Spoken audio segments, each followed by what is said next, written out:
इस वीडियो में हम डिस्कस करेंगे पाइथन प्रोग्रामिंग लैंग्वेज के कुछ बेसिक्स। ये सबसे ज़्यादा पॉपुलर प्रोग्रामिंग लैंग्वेज है। अब पॉपुलर क्यों है ये अभी हम आगे डिस्कस करेंगे। सारे पॉइंट्स, उसके फीचर्स, उसके advantages we will discuss further. Python programming language को एक डच प्रोग्रामर ने डिज़ाइन किया था जिसका नाम था गीडो वैन रॉसम इन 1991। पाइथन एक जनरल पर्पस प्रोग्रामिंग लैंग्वेज है। जनरल पर्पस प्रोग्रामिंग लैंग्वेज का मतलब है कि हम इस लैंग्वेज के थ्रू कई अलग अलग तरीके के सॉफ्टवेयर्स या एप्लीकेशंस डिज़ाइन कर सकते हैं। ये कोई पर्टिकुलर डोमेन के लिए रेस्ट्रिक्टेड नहीं है कि हम इस टाइप की एप्लीकेशंस डिज़ाइन कर सकते हैं। किसी भी टाइप की एप्लीकेशंस या सॉफ्टवेयर हम इस प्रोग्रामिंग लैंग्वेज के थ्रू डिज़ाइन कर सकते हैं। जैसे कि फॉर एग्जाम्पल एसक्यूएल, अगर हम करें एसक्यूएल की बात, तो एसक्यूएल एक स्पेसिफिक डोमेन लैंग्वेज है, specific DSL, that is domain specific language है। पर्टिकुलर हम इसको रिलेशनल क्वेरीज के लिए, डेटाबेसेस क्वेरीज के लिए हम इस लैंग्वेज को यूज करते हैं। बट पाइथन जो है एक जनरल पर्पस है, मीन्स हम किसी भी टाइप के सॉफ्टवेयर्स डिजाइन कर सकते हैं। Then it is a high level programming language, मतलब कि जो प्रोग्राम्स होते हैं वो ईजी होते हैं लिखने में और समझने में। कोई भी प्रोग्रामिंग लैंग्वेज अगर हाई लेवल है, इट मीन्स कि उस लैंग्वेज में जब हम प्रोग्रामिंग करेंगे तो वो ईजी होगी लिखने में और समझने में। इसके कंपैरिजन में जो लो लेवल लैंग्वेज होती है वो डिफिकल्ट होती है, या प्रोग्राम्स लिखने में थोड़ा सा डिफिकल्ट या हार्डर होते हैं, बिकॉज वो हमें मशीन कोड के फॉर्म में लिखने होते हैं। High level language is more human readable. अब हम डिस्कस करेंगे कि पाइथन इतनी पॉपुलर क्यों है। सबसे पहला रीज़न है कि ये बिगिनर फ्रेंडली है, मीन्स जो बिगिनर्स होते हैं, जो एंट्री लेवल कोडर्स होते हैं, उनके लिए ये लैंग्वेज बहुत ही सिंपल और सीखने में बहुत ही ज़्यादा इजी है। सेकंड आता है सिंपल सिंटेक्स।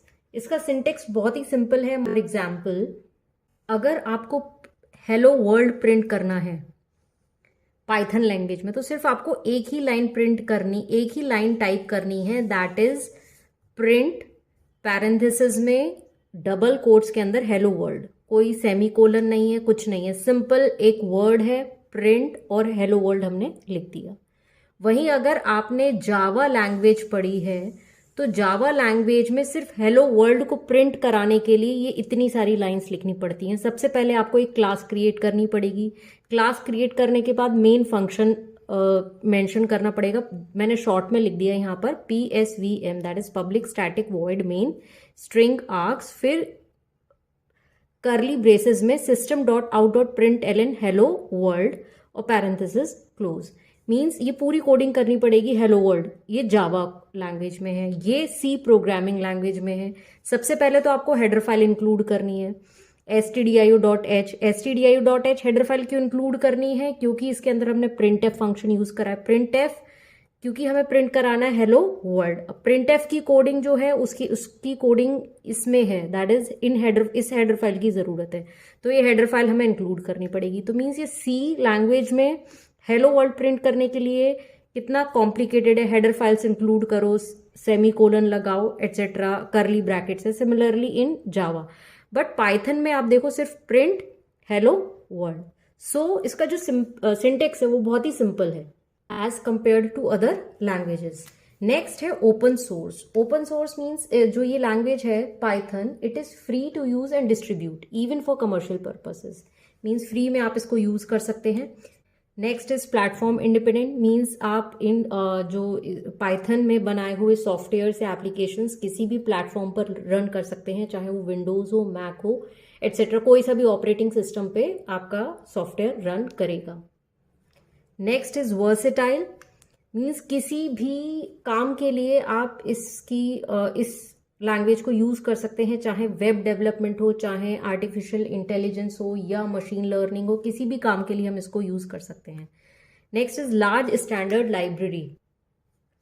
कई सारी लाइब्रेरीज और मॉड्यूल्स ऑलरेडी इस लैंग्वेज के अंदर हैं जो कि हमें हेल्प करते हैं, हम उनको यूज कर सकते हैं लाइब्रेरीज को सॉफ्टवेयर या प्रोजेक्ट्स को डेवलप करने के लिए, चाहे वो लाइब्रेरीज रिलेटेड हो, मैथ्स से रिलेटेड, आर्टिफिशियल इंटेलिजेंस हो, डेटा एनालिसिस हो, एटसेट्रा। कई सारे built in functions and modules हैं।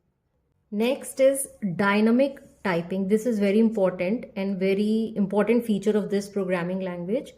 डायनामिक टाइपिंग और लेट बाइंडिंग, हम लेट बाइंडिंग भी कहते हैं. इसका मतलब ये है कि जितने भी वेरिएबल्स हैं और मेथड्स हैं वो एग्जीक्यूशन के टाइम पर बाइंड होते हैं. मीन्स जब प्रोग्राम आपका रन करते हैं तो रन टाइम पर बाइंडिंग होगी.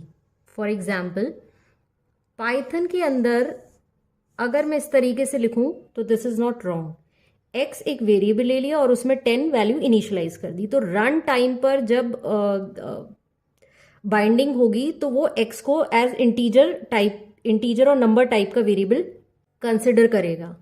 और बाद में अगर उसी सेम प्रोग्राम में मैं अगर हेलो लिख देती हूँ, उसके अंदर इनिशियलाइज कर दूंगी तो कोई एरर नहीं आएगी, तो वो स्ट्रिंग टाइप का वेरिएबल कंसिडर करेगा. मीन्स बाद में जब रन टाइम पर जिस टाइप की वैल्यू होगी उस टाइप का वो वेरिएबल कंसिडर करेगा. बट बाकी जो लैंग्वेजेस आपने पढ़ी होंगी, जावा या C प्लस प्लस, तो वहां पर हमें स्टार्टिंग में ही डिक्लेयर करना पड़ता है वेरिएबल को कि एक इंट x मीन्स x एक वेरिएबल है इंटीजर टाइप का और उसके अंदर इंटीजर टाइप की ही वैल्यू आएगी.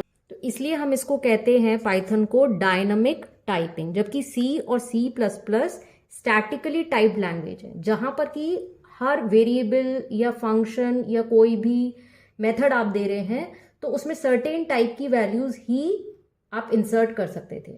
और इस फीचर की वजह से जो हमारा कोड है वो शॉर्ट होता है, फ्लेक्सिबल होता है और हमारा कंपाइल टाइम भी सेव होता है. Next point is multi paradigm programming language. जो पाइथन लैंग्वेज है वो सपोर्ट करती है मल्टीपल प्रोग्रामिंग पैराडाइम्स को. प्रोग्रामिंग पैराडाइम्स कौन कौन से होते हैं? Object oriented programming, structural programming, functional programming, ये सारे पैराडाइम्स को पाइथन सपोर्ट करती है. So these are the few reasons और फीचर्स और characteristics of Python programming language why it is so popular. Now let's see what can you do with Python. First is web development. Web based जितनी भी applications हैं वो हम Python programming में develop कर सकते हैं. Then automation, scripting, data analysis, data science से रिलेटेड या डेटा विजुअलाइजेशन, जितनी भी चीज़ें हैं वो सारी चीज़ें हम इस प्रोग्रामिंग के थ्रू कर सकते हैं. Machine learning, artificial intelligence, neural networks, software testing and prototyping, IoT that is internet of things. Internet of things is very popular nowadays. तो इससे भी रिलेटेड जितनी भी चीज़ें, एप्लीकेशंस हैं, प्रोजेक्ट्स हैं, we can develop using Python. Then database development, games and scientific computational applications. So all these things, इससे भी ज़्यादा हैं. यहाँ पर तो मैंने कुछ ही few mention करे हैं, but there are many more things you can do with Python.